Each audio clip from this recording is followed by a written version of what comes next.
so আজি আমি discuss কৰিম সাৰ্কেল মানে বৃত্ত ধৰা হল এটা বৃত্ত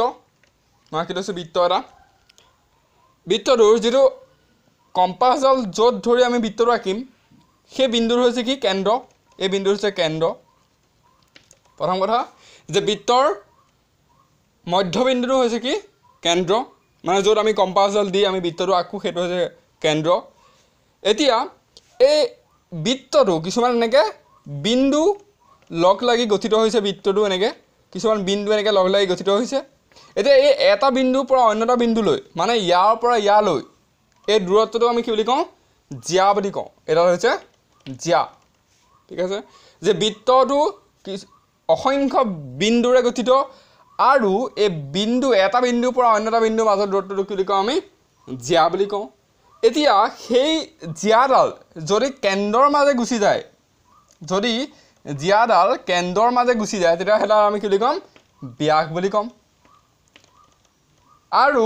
এই কেন্দ্ৰৰ পৰা বৃত্তৰ এটা বিন্দুলৈ টনা যেটো দৈৰ্ঘ্য হেতু কি বুলি কম আমি ব্যাসাৰ্ধ বুলি কম ঠিক আছে যে প্ৰথম কথা যে আমি কম্পাসৰ যেটো মূৰ ধৰি পেলাই যেটো বৃত্তটো আঁকো সেই মূৰটোক আমি কি বুলি কম কেন্দ্ৰ বনাম এটো কেন্দ্ৰ মানে হেতু হৈছে বৃত্তৰ মধ্যবিন্দু সেই বৃত্তটোৰ কেন্দ্ৰৰ মাজেদি যিডাল জ্যা যায় সেই জ্যাডাল কি ব্যাস এটা জ্যা কি যে বৃত্তৰ এটা বিন্দুৰ পৰা অন্য এটা বিন্দুৰ মাজৰ দূৰত্ব এটা বিন্দু ইয়াত কবা আহিল যে এটা বৃত্ত গঠিত কেনেকৈ হয় যে অসংখ্য বিন্দুৰ দ্বাৰা এটা বৃত্ত গঠিত হয় গতিকে তাৰ এটা বিন্দুৰ পৰা অন্য এটা বিন্দুৰ মাজৰ যে দূৰত্ব হয়তো হৈছে জ্যা অসংখ্য জ্যা থাকিব পাৰে এডালো জ্যা আমি যদি ইয়াৰ পৰা যদি এফালে আকো এডালো জ্যা ঠিক আছে অসংখ্য জ্যা থাকিব পাৰে এতিয়া সেই জ্যাডাল যদি কেনেবাকৈ বৃত্তৰ কেন্দ্ৰৰ মাজে যায় তেতিয়া কি হ'ব এডাল ব্যাস হৈ যাব আৰু যদি কেন্দ্ৰৰ পৰা যদি আমি টানো ধৰা এটা বৃত্তটো যদি আমি এটো কেন্দ্ৰ আৰু এই কেন্দ্ৰৰ পৰা বৃত্তৰ এটা বিন্দুলৈ টনা যিডাল ৰেখাখণ্ড সেইডাল হৈছে কি ব্যাসাৰ্ধ গতিকে এডাল হৈছে ব্যাসাৰ্ধ এতিয়া ব্যাসক বুজোৱা হয় কিহেৰে ডিৰে আমি ডিৰে বুজাওঁ ব্যাসাৰ্ধক বুজোৱা হয় আৰে বুজোৱা হয় এটা প্ৰথম কথা যে ব্যাস হৈছে ডি হৈছে ব্যাসাৰ্ধৰ দুগুণ মানে আমি যদি ধৰা হল r সমান যেনিবা 7 ঠিক আছে r যেনিবা 7 সেন্টিমিটাৰ দিছে যদি আমাৰ ব্যাসাৰ্ধ বলে 7 সেন্টিমিটাৰ দিছে তেতিয়া ব্যাস কিমান হ'ব দুগুণ হৈ যাব দুগুণ মানে 7 দুগুণ কিমান 14 সেন্টিমিটাৰ গতিকে ব্যাস হৈ যাব 14 সেন্টিমিটাৰ এতিয়া গতিকে কি বুজিলো আমি যে ব্যাস হৈছে ব্যাসাৰ্ধৰ দুগুণ সেইটো যদি আমি উল্টাই কওঁ কি হ'ব যে ব্যাসাৰ্ধ মানে কি r কি হৈছে যে ব্যাস মানে d ব্যাসৰ আধা মানে d/2 দুভাগৰ d যে ব্যাস হৈছে ব্যাসাৰ্ধৰ দুগুণ যদি আমি ব্যাসাৰ্ধ 7 সেন্টিমিটাৰ লৈ ধৰো ব্যাস কিমান হ'ব দুগুণ মানে 7 দুগুণ 14 হৈ যাব আৰু ব্যাসাৰ্ধ হৈছে ব্যাসৰ আধা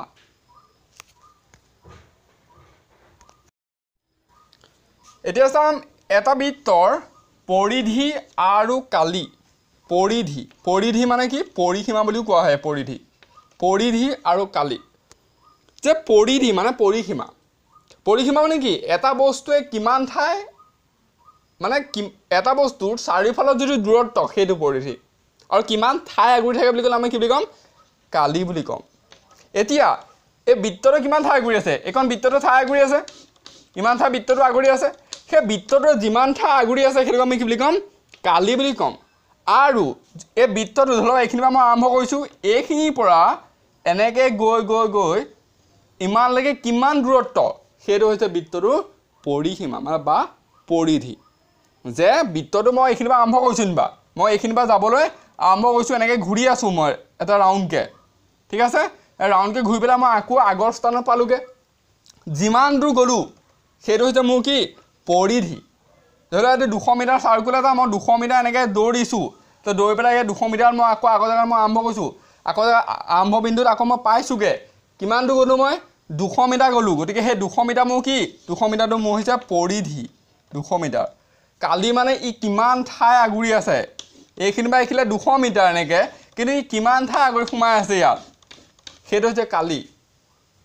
ঠিক আছে কালিটো মুখত উলিয়াব নোৱাৰিম আমি কালিটো সূত্ৰ আছে সূত্ৰ যদি আমি উলিয়াব লাগিব প্ৰথম কথা ইয়াত মই কৈছোঁ যে 200 মিটাৰ ধৰি লৈছিলোঁ নধৰোঁ এতিয়া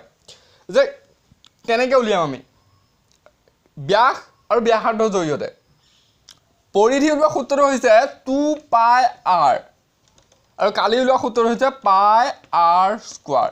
r মানে আমি অলৰেডি পাই আহিছোঁ কি r মানে হৈছে ব্যাসাৰ্ধ r মানে কি ব্যাসাৰ্ধ আৰু r টো কি r টো হৈছে d/2 মানে ব্যাসৰ আধা এটা পাই আহিছোঁ পাই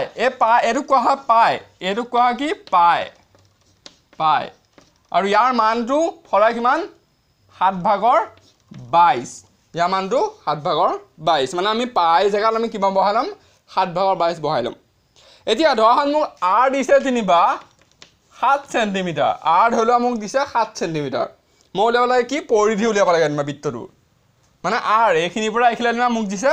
7 সেণ্টিমিটাৰ বুলি দি দিলে মই উলিয়াব লাগে কি পৰিধি মানে কিমান ঠাই আগুৰি আছে বৃত্তটোৱে মানে কিমান ঠাই সৰি চাৰিফালৰ যিটো দূৰত্ব সেইটো উলিয়াব লাগে আমি এতিয়া 2 পাই r বহাই দিলে হৈ গ'ল 2 মানে 2 পাই মানে কিমান 7/22 আৰু r মানে কিমান দিছিলে আমাক 7 সেণ্টিমিটাৰ দিছিলে এতিয়া এই 7 কথা গুচি গ'ল থাকিলে কি 2 আৰু 22 থাকিলে 2 22 কিমান 44 সেণ্টিমিটাৰ 44 সেণ্টিমিটাৰ হৈছে কি বৃত্তটোৰ 7 সেণ্টিমিটাৰ ব্যাসাৰ্ধযুক্ত বৃত্তটোৰ কি পৰিধি এতিয়া তাকে যদি আমি কালি উলিয়াইটো কেনেকৈ উলিয়াম যদি কালি উলিয়াব লাগে তেতিয়া কেনেকৈ উলিয়াম যে পাই r স্কোৱাৰ সূত্ৰটো বহাই দিলে হৈ গ'ল পাই r স্কোৱাৰ সূত্ৰটো বহাই পাই মান 7/22 আৰু r মান কিমান r মান 7 সেণ্টিমিটাৰ দিছে r স্কোৱাৰ আছে পাই r স্কোৱাৰ আছে r মানে ব্যাসাৰ্ধ বহাই ল'ব 7 সেণ্টিমিটাৰ কিন্তু স্কোৱাৰ আছে স্কোৱাৰ মানে কি পাইছিলোঁ কিবা এটা বস্তু স্কোৱাৰ মানে কি 5 স্কোৱাৰ মানে কিমান 5 দুটা পূৰণ হৈ নুবুজা জানো তো r স্কোৱাৰ মানে কি বুজাইছে যে r দুটা পূৰণ হৈ আছে বুজাইছে দুটা মানে এটা 7 বহালো আৰু এটা 7 বহাব লাগিব এই 7 কথা দিছি গ'ল থাকিলে কি 22 আৰু 7 থাকিলে কিমান হ'ব 154 সেণ্টিমিটাৰ দিছিলে সেণ্টিমিটাৰ স্কোৱাৰ ইয়াত স্কোৱাৰ দুটা আছে নাই r দুটা আছে নাই মানে r এটা r মান কিমান 7 সেণ্টিমিটাৰ ইটো r মান কিমান 7 সেণ্টিমিটাৰ গতিকে কিমান হ'ব সেণ্টিমিটাৰ দুটা হৈ গ'ল নাই দুটা হ'লে কি হ'ব স্কোৱাৰ হৈ যাব